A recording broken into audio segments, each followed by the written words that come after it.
Okay, I think it might be a good time to make a start. Hello and welcome to the second in the latest series of the J6 webinars. Right, so tonight we have a weapons offences theme. First of all, Josh Ellis will be speaking to you about disguised firearms and mandatory minimum sentences, looking at the offence created by Section 51AA of the Firearms Act 1968. And then after that, Letitia Egan will be presenting on developments brought by the Offensive Weapons Act 2019 in terms of, I think, possession of certain weapons in a private place as opposed to a public place. And so without further ado, I'll hand over now to Josh. Thank you, Zoe. So as Zoe said, I'll be looking at section 51AA of the Firearms Act 1968 and the offence that it creates. I'll look first at the elements of the offence and then the law of mandatory minimum sentences with regards to that offence. And then finally, I'll look at disguised stun guns in particular and an alternative offence under section 51B of the same act. I first want to start, though, with a scenario to put what I'm about to say in some context. So the scenario goes something like this. You arrive at court, you're defending an 18-year-old, representing him at his first appearance. He's being charged with burglary and possession of a disguised weapon under section 1AA of the Firearms Act. Now, he intends to plead guilty to the burglary. He's essentially caught red-handed. And as a result, the police search his home property. And in his bedroom, one of the police officers goes into the bedside drawer. And from the back of the bedside drawer, he removes a USB stick. Now, upon examination of this USB stick, it turns out to be something like shown on your screen. So it's a stun gun, really disguised as a USB stick. Now, he's therefore charged with the offence under section 51AA, and he's interviewed by police. And in his interview, he tells police that he bought it lawfully on holiday. He bought it on the beach, thought it was a novelty item and bought it home. That was about 5-6 years ago. He's used it a couple of times with friends to mess about with. It produces a non-lethal small electric shock, and he hasn't used it in years, and it's just been in his bedside drawer. Now, you arrive at court, you've done a bit of research, and you know that the offence under section 51AA carries with it a mandatory minimum of 5 years in prison. So really the question is, well, what can you do? What defences are available? Is this person necessarily guilty of that offence? And if so, what arguments can you make to try and ensure that they don't receive that mandatory minimum? So first, let's look at the offence itself. So as I said, it's set out in section 51AA1 of the Act. And it says that a person commits an offence if without authority, he has in his possession, purchases or acquires any firearm which is disguised as another object. And if we turn to section 57(1) of the Firearms Act, and B in particular, it says that a firearm can mean, for purposes of the Act, any prohibited weapon. Now, that's important in the context of a stun gun. So there are a number of elements in the offence, but the ones I want to focus on are what is meant by firearm or prohibited weapon and possession as well. Prohibited weapon is given a meaning in section 5(2) of the Act. And essentially, any prohibited weapon is a firearm, whether or not it's a lethal barreled weapon. So the definition is broader than simply the gun that you might have in your imagination, and can certainly include stun guns and the like.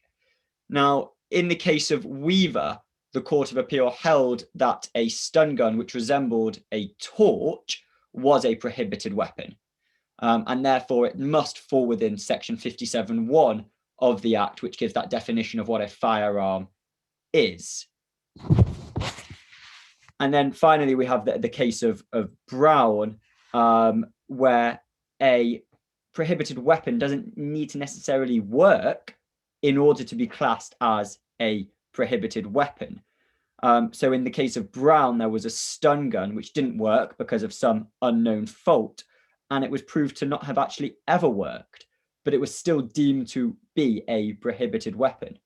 So turning back to our scenario, even if the stun gun didn't work when police found it, and even if it was found to never have worked, it would still, for purposes of the Act, be deemed a prohibited weapon, and therefore a firearm falling within the definition of or the elements, I should say, of section 51A.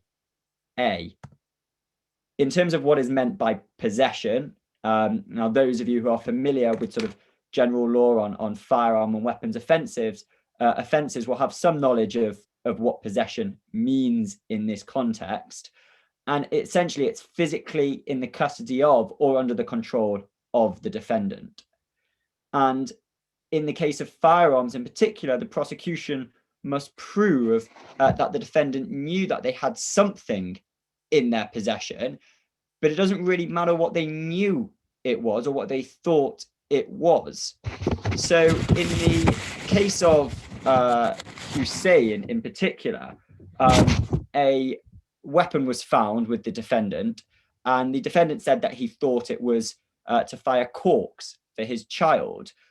Police testing found that actually it was capable of firing 32 millimeter rounds, and that was put before the jury. And the judge said it was open for the jury that if they found it to be a capable firearm, then it was a prohibited weapon, and he was in possession of that, whether he knew or did not know that it wasn't simply just for firing his child's corks. So that's something which is really relevant, in my opinion, in the case of disguised firearms. A person may have a USB stick disguised as a firearm, not realize its true purpose, that it is a disguised firearm, but still nonetheless be said to have been in possession of that item. In cases of, where the person doesn't have it or is not present in the place where it's found, they are still held to be in possession of that item. And that's a well-established principle from the case of Hall and Cotton. In terms of mens rea, it's a strict liability offence, and the only sort of mens rea relevant is insofar as it's necessary to prove the accused was in possession of the firearm. So that's knowledge that they had something in their possession, but not necessarily that they knew the nature of what that item was. I want to now move on then to mandatory minimum sentences. So because this client of yours has been charged with an offence under section 51A of the Act, he's therefore liable essentially to a minimum sentence of 5 years. Now, section 51A2 of the Firearms Act says that the court is obliged to impose a minimum term of 5 years for an adult offender convicted of an offence under section 51AA, unless the court is of the opinion that exceptional circumstances relating to the offence or the offender which justify its not doing so. Now, that can seem especially harsh given that the circumstances of the scenario I described, or even where the defendant is unaware that the item in their possession is in fact a disguised firearm. Raymond, which I have up on the screen, established that where circumstances are exceptional, if the imposition of a sentence of 5 years would amount to an arbitrary and disproportionate sentence, the judge does have a discretion to impose a lesser sentence. But the bar is quite high, and that's seen in Dawson, where the Court of Appeal said that the circumstances had to be truly exceptional. So in terms of case law to assist in understanding what factors are relevant when trying to argue exceptional circumstances, and argue that, your client may be guilty of the offence, but it would be disproportionate and arbitrary for them to receive the 5-year sentence. Well, the case of Avis is really your starting point. and it sets out 4 questions that you should ask. The first is what sort of weapon is involved. Now, obviously, a lethal weapon is more serious than a non-lethal weapon. A loaded weapon is more dangerous than an unloaded one, a real weapon more dangerous than an imitation one, and so on. What, if any, use has been made of the firearm? With what intention, if any, did the defendant possess or use that firearm? And what's the defendant's relevant record? Now, in the case of Withers, the appellant pleaded guilty to the possession of a stun gun, which was disguised as a mobile phone, contrary to section 51A of the Act. And he did receive initially the mandatory minimum of 5 years. Now, on appeal, the court held that, having asked itself the question in Avis, the weapon involved was not one that fired bullets. No use had been made of the weapon. The appellant's intention to have the weapon was only insofar as for defensive purposes in her home, if an intruder were to enter and frighten them away. And the appellant's previous convictions were not of any particular relevance. So the court found that there were exceptional circumstances and reduced the sentence of 5 years to 2 years imprisonment. In Stoker, the court held that each case is very fact specific, and there is a limited assistance from simply arguing that something happened in one case, therefore it should happen in the instant case, unless the facts are essentially remarkably similar, unless there's no material difference between the facts. But what it's possible to do, though, is take the way the court approached some factors. The court considered those factors relevant exceptional circumstances in that case. And if those factors are relevant in what you're dealing with, then they are sensible and appropriate arguments to make. Boyle is the last one on the screen. And what Boyle essentially held is that once a judge concludes that there are exceptional circumstances and you can depart from the maximum or the mandatory minimum, then you can consider credit for guilty plea and when it was entered. There is, however, a different avenue that defence practitioners can take when dealing with a client charged with section 51A of the Act. And that is to consider whether or not the CPS would accept a plea under section 51B of the Firearms Act. Section 51B says, as it says on the screen, that a person commits an offence if without authority he has in his possession or purchases or acquires any weapon of whatever description designed or adapted for the discharge of noxious liquid, gas, or other thing. Now, in the case of Flack and Baldry, a stun gun was held to be a prohibited weapon within section 51B of the Act. So it's certainly arguable that they could charge it as section 51B.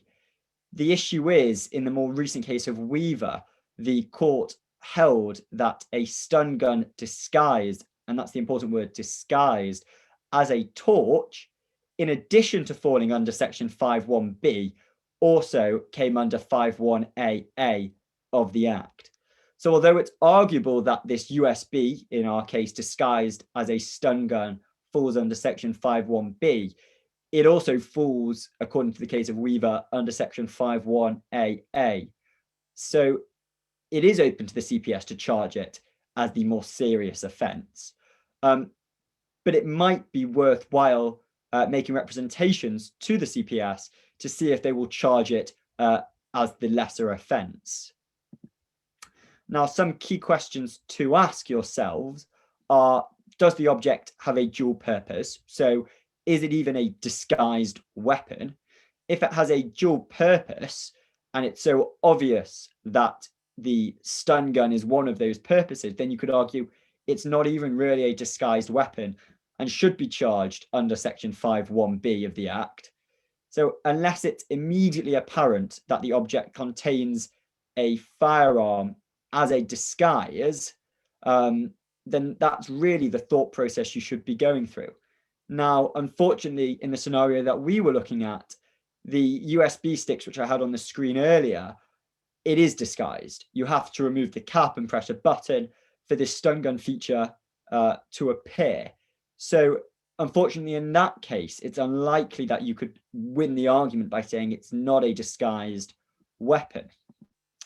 Now, the CPS guidance does say that where a stun gun is disguised as another object, section 5.1b should be charged unless there's evidence of any use or intended use of the stun gun or the commission at the same time or recently of other relevant offences using that disguised weapon.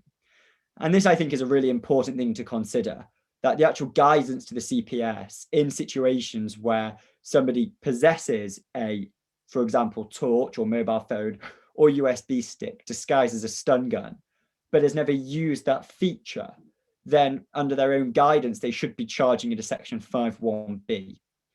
And I think that adds an element of fairness to the way these offences are charged, because in the case of our client, he bought it on holiday, he bought it as a novelty item, and if he's never used the stun gun feature, it seems extremely disproportionate and unfair for him to receive a minimum mandatory, of 5 years.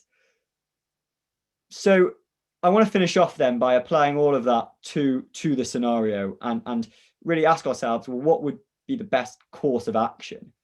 So we don't really have an argument to say he wasn't in possession. He's accepted that it was his. It was found in his bedroom. He knew even it was a stun gun as well. It clearly is a prohibited weapon. Weaver makes that clear. A disguised stun gun is a prohibited weapon.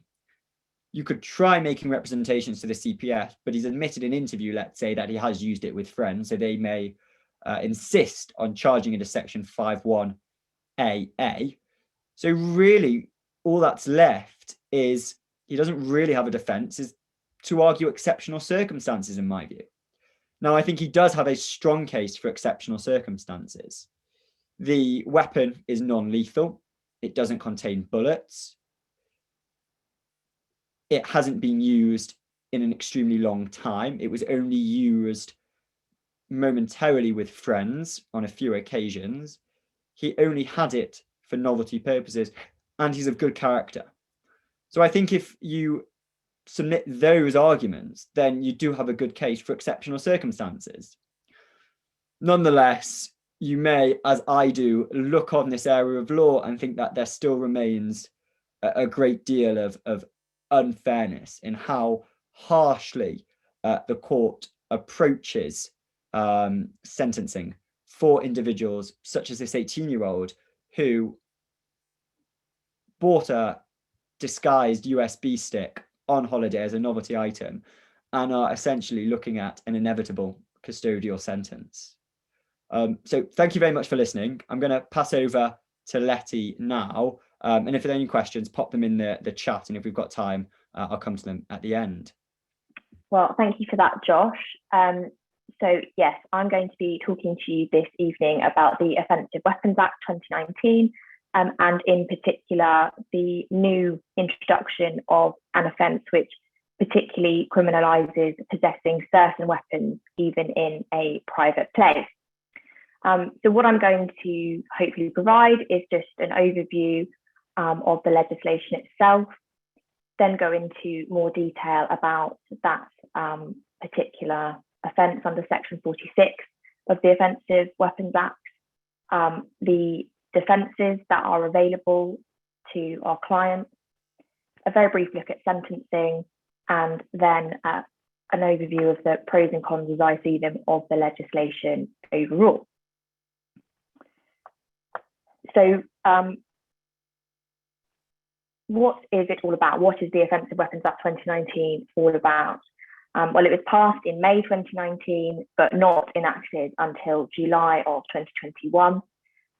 It's an attempt to bolster the authorities in their clampdown on a perceived rise in violent crime, and in particular, it seems it seeks to criminalise more modern weapons that perhaps weren't explicitly covered by previous legislation, such as the Criminal Justice Act 1988. There are, for example, in Part 1 of the Act, a number of offences which are now relating to corrosive substances and the possession and sale of corrosive substances. Part 2 of the Act is entirely dedicated to knife crime prevention orders, which we have all seen popping up. But I won't say any more about those sections of the Act for now. That's just the broad overview of what the legislation has introduced. So what is particularly key are the changes that I mentioned brought in by Section 46 of the Offensive Weapons Act.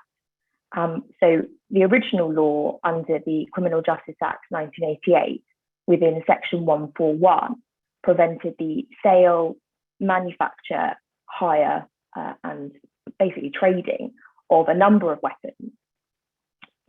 Those weapons are listed in the Supplementary Offensive Weapons Order of 1988, and it lists things like knuckle dusters, curved swords, truncheons. So what wasn't illegal before was just simply owning those things or having them in your possession in your home. So that's what Section 46(1)(a) has introduced. And the offence is actually, in terms of the definition of what is a private place, very broad. And it simply says in the legislation that it's a public place, other than a public place, school premises, further education premises, or a prison. And of course, there are specific offences relating to the possession of weapons in all of those places anyway.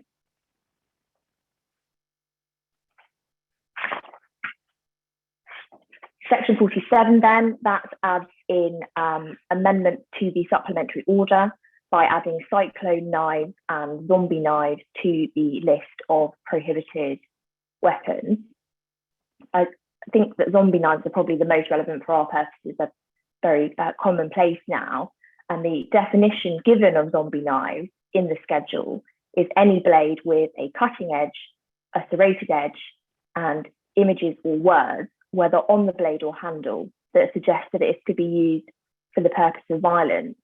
And I'll come back to that definition in a little bit later on. So what are the defences that are available to our clients when they find themselves charged with these offences?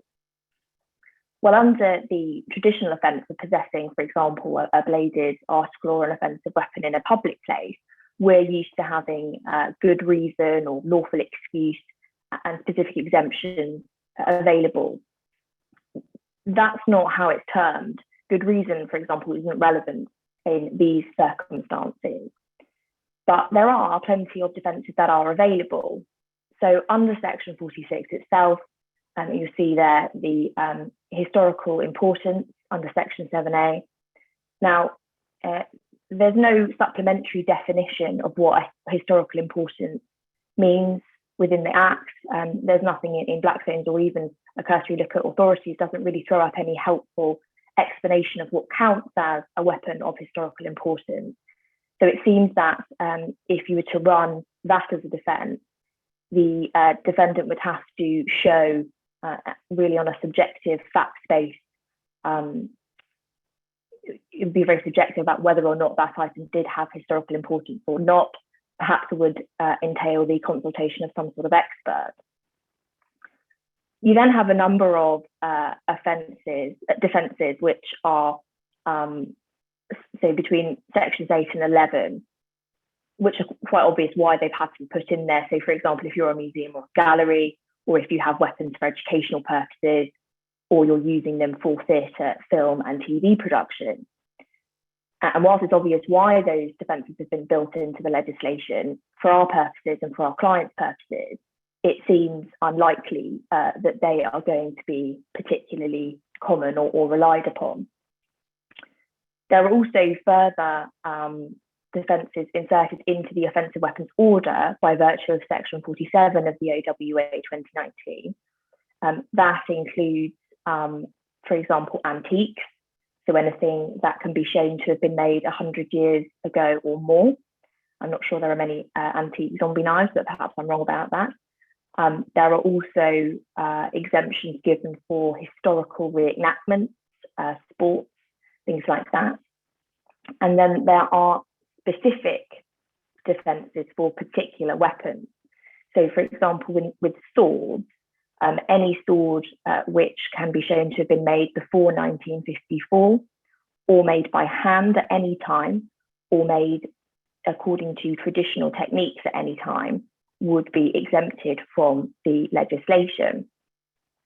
And there's also a religious ceremonies exemption, and it's explicitly recognised in the order that, for example, in the Sikh faith, these curved swords are often used in religious ceremonies, and so that again would be permissible. Now, with some of those defences, for example, how old a weapon might be or what technique it was created by, those are obviously relatively technical defences. And so it seems for our purposes, the consultation of weapons experts is going to be increasingly necessary when clients are charged with these offences. One of the interesting parts of the legislation is that, unlike possessing an offensive weapon in a public place, with when running defences under the Offensive Weapons Act 2019, the onus is always with the Crown. So once the defence is evidentially raised, it is for the Crown to disprove that the defence does not exist. Whereas, of course, we are used to, with good reason, having that reverse burden and having the defendant be expected to prove on a balance of probability that they did, in fact, have a good reason to possess that item.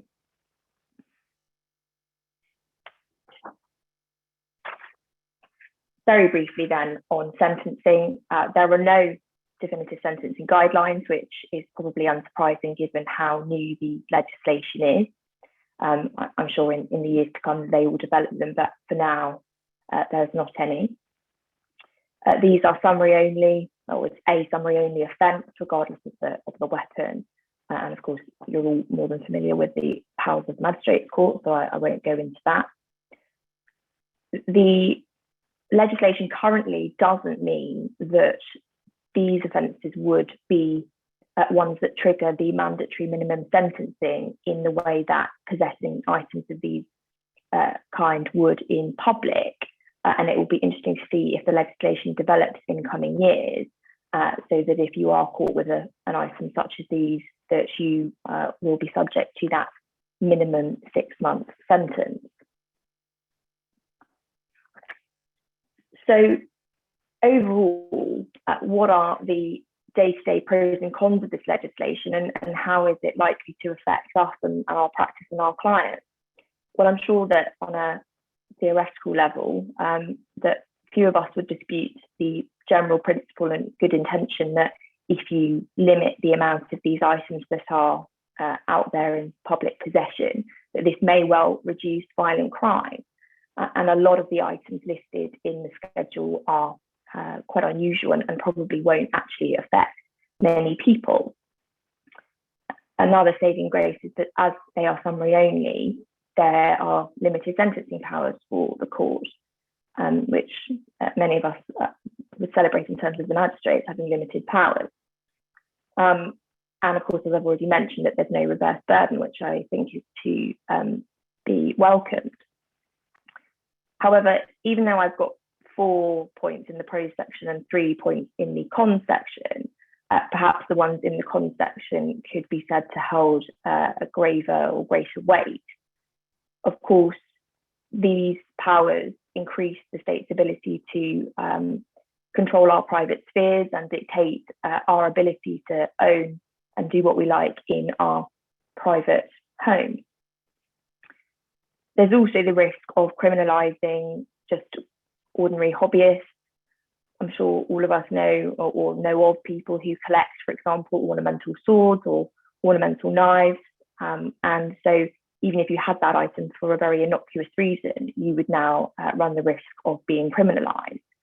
And of course, as I've already set out, there are some religions that use these items.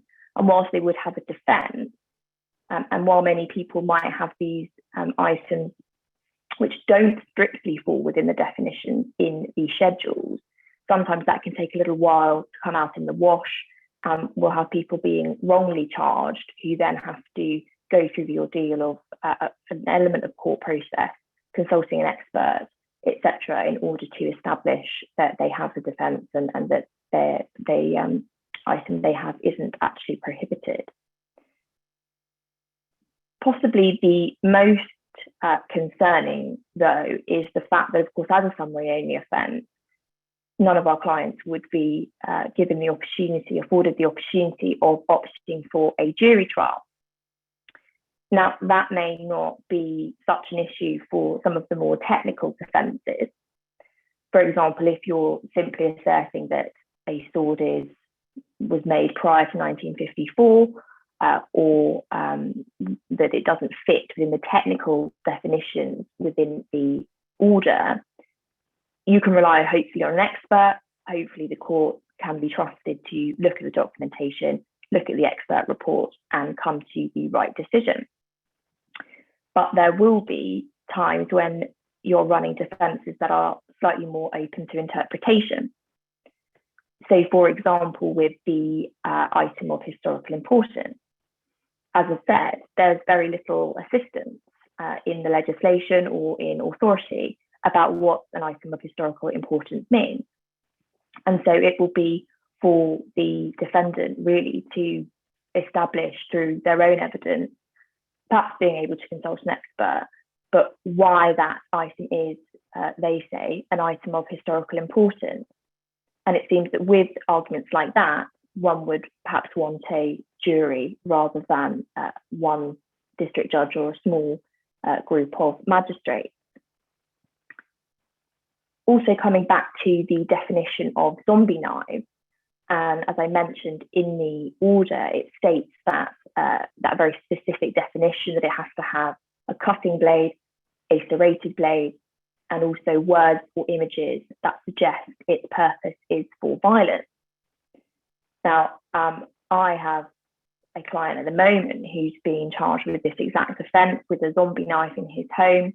It definitely has a cutting edge. It definitely has a serrated edge. But as for words or images that suggest the use for violence, that's not so clear cut. So the blade has on it some engravings, which to my eyes are meaningless. So it's unclear to me why the Crown say at this stage that those words and images suggest violence. But again, that's the sort of argument you would probably want to be making to a panel of your peers rather than to a bench or a district judge, particularly when the look of these weapons is often quite aggressive and quite horrifying, and the look of them just on their own may be enough to make a bench or a district judge feel that it does fall into the definition and is therefore a prohibited weapon. So finally then, just to summarise, what are the key things that we should all be aware of with this new legislation, and what should we be thinking about when we get these kinds of cases on our desk? So sections 46 and 47 of the OWA 2019 are the key provisions that we need to be familiar with. Important to remember that this is a summary only offence, so limited sentencing powers, and that there are currently no mandatory minimums. And there are massively a number of defences that are available to our clients. So we need to be thinking about these technical defences. Do we need to consult an expert? Can we get documentation from wherever the client obtained the weapon from, or from the client directly, about when it was made, how it was made, and really scrutinising the definitions as set out in the supplementary order to the Criminal Justice Act 1988. And it does seem that we are going to be needing to consult experts more and more. Finally, then, the interpretation defences. What can we argue in terms of that? Is this an item that could be argued as historically important? How are we going to establish that? Again, maybe it needs to be that an expert is instructed. Is the definition, e.g. with the zombie knife, actually met? Are the images or the words on the article really there to suggest use for violence? So that really concludes my part of the talk.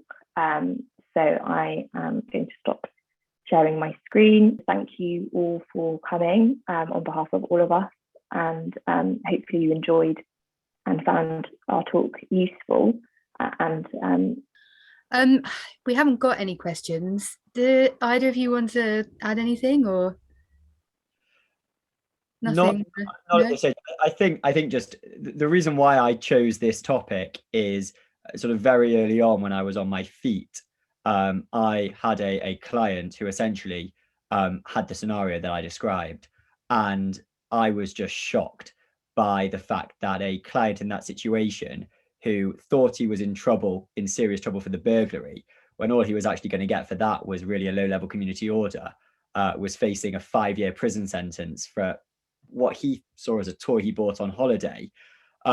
Yeah, and I think that there is, possibly something in the legislation which needs to give a bit to show a bit of nuance. The other sort of category of people who tend to be charged with this offence are lorry drivers. So a lot of Polish lorry drivers are found with these sort of USB sticks, torches, etc., which have a disguise, which are lawful on the continent. They drive over, are pulled over for some other, driving related offence, let's say, and are slapped with a 5-year prison sentence, which to me seems very, very harsh. So yeah, that's all I've got to say, really. So as I said, yeah, any questions, feel free to get in touch.